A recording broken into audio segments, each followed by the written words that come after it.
The windows are down, the vinyl seats are sticking to the back of your legs like industrial glue. There is no air conditioning, just a hot, dry wind and the heavy smell of eucalyptus rushing past as the family Kingswood hums along the highway. Somewhere in the footwell, amidst the discarded road maps and the sandy towels, there is a brown paper bag. Inside that bag is the fuel for the great Australian pilgrimage. But here is the thing. Those snacks weren't random. They weren't picked up on a whim from a fancy drive-through. They were a calculated part of the survival strategy for a 12-hour trek to the coast. Whether you were heading to the Goldie, the Sapphire Coast, or across the Nullarbor, every Australian car seemed to be packed with the exact same tucker. So why did every mum in the country pack the same menu? And why does the mere smell of a certain biscuit still trigger a flood of memories 50 years later? Today, we're peeling back the wax paper on 10 iconic road trip snacks that fueled the 1970s.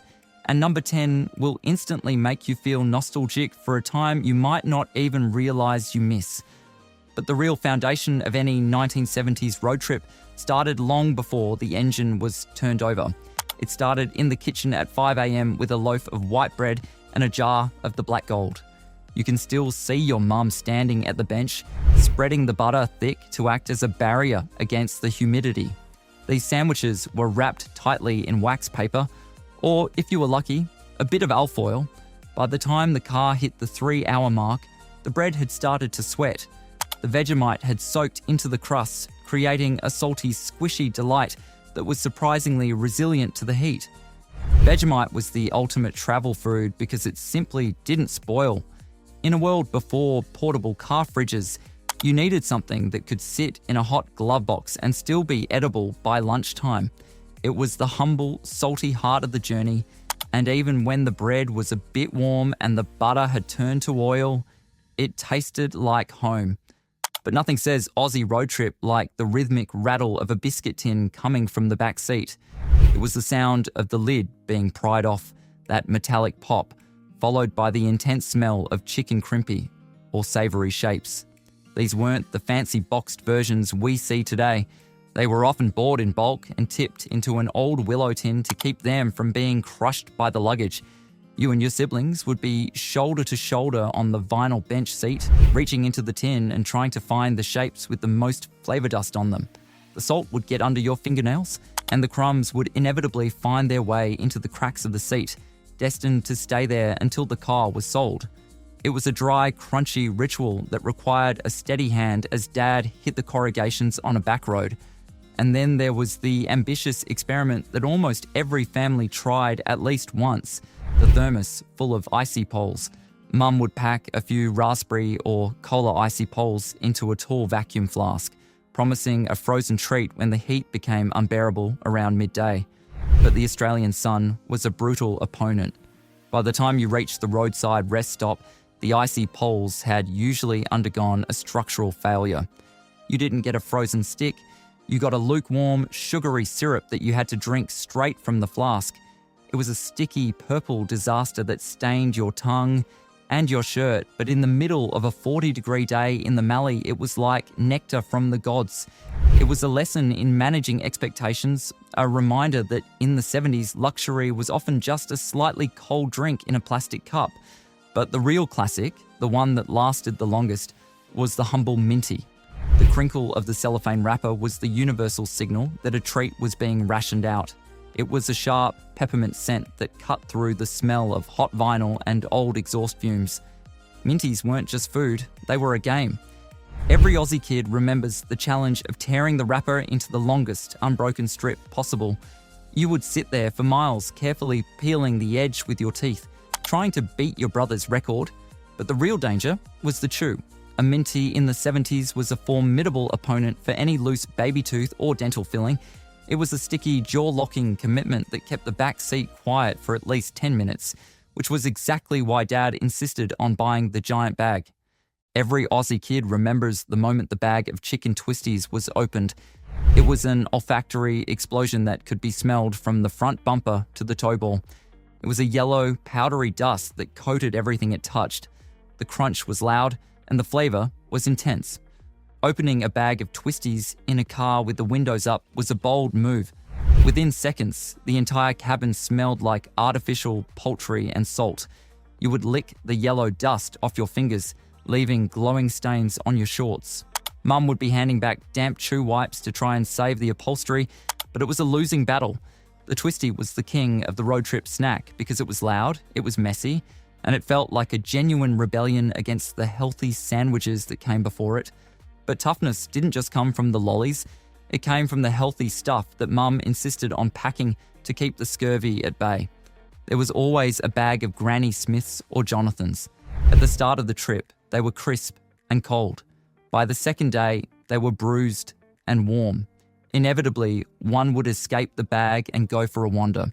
You would hear it, the dull thud of an apple rolling from one side of the car to the other every time Dad took a corner.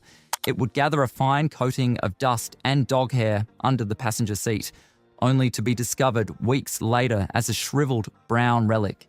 Eating a warm apple while staring out at the endless scrub was the quintessential experience of the bored Aussie child.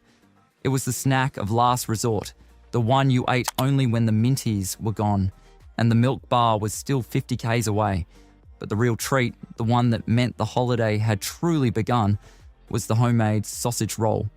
These were usually baked the night before and wrapped in thick layers of alfoil to keep the heat in. When that foil was peeled back, the smell of seasoned meat and flaky pastry was enough to make your mouth water instantly. You would hold it in a paper towel, trying to catch the crumbs as the pastry shattered with every bite. They were often a bit heavy, a bit greasy, and they sat in your stomach like a lead weight for the next 100 miles. But they were a labour of love. They represented the effort that went into the journey. A cold sausage roll at a picnic table in a dusty park was the ultimate Aussie road trip lunch, a dead-set classic that no service station pie could ever truly beat. And then there was the challenge of the thirst. In the 70s, we didn't have plastic screw caps. We had glass bottles with crown seals. The sound of the metal bottle opener clinking against the glass, followed by the sharp hiss of carbonation. You would pass the bottle around, everyone taking a swig of Tarax or Passiona. The glass was heavy and cold against your palm, at least for the first 5 minutes, because there were no cup holders. You had to hold that bottle between your knees or pass it back to Mum. If you hit a bump while drinking, you'd end up with a nose full of fizz and a wet shirt. It was a communal experience, a shared bottle of sugar that was rationed out like water in a desert. But the highlight of any trip was the midway stop at a small town milk bar. Dad would pull the car over, the engine ticking as it cooled down, and give you a 50-cent piece. You'd walk into the dim light of the shop, the smell of old newspapers and floor wax in the air, and stare at the glass jars. You'd get a white paper bag filled with a chaotic mix of cobbers, milk bottles, redskins, and musk sticks. By the time you got back to the car, the heat had already started to work its magic. The lollies would fuse together into one giant, multicolored lump of sugar. You'd spend the next hour picking bits of paper off a melted fantail, but it didn't matter. That bag of mixed lollies was the currency of the road, the reward for sitting still and not poking your sister for the last 200 kilometres. Finally, there was the holy grail of Aussie biscuits, the Tim Tam. These were usually kept hidden until the very end of the day, a final reward for reaching the caravan park or the motel. But the Australian summer was the natural enemy of the chocolate biscuit. You would open the packet to find a solid block of melted chocolate and biscuit. You didn't eat a Tim Tam, you mined it. You'd break off a chunk of the gooey, dark mess and lick the chocolate off your fingers. It was a decadent, sticky end to a long day on the road. It was the taste of success. The Tim Tam never lasted long and it always left a mess, but it was the perfect punctuation mark at the end of a 1,000-mile sentence. Those snacks weren't just something to eat. They were the milestones of the trip. They were the things we looked forward to, the things we fought over, and the things that made the road feel just a little bit shorter.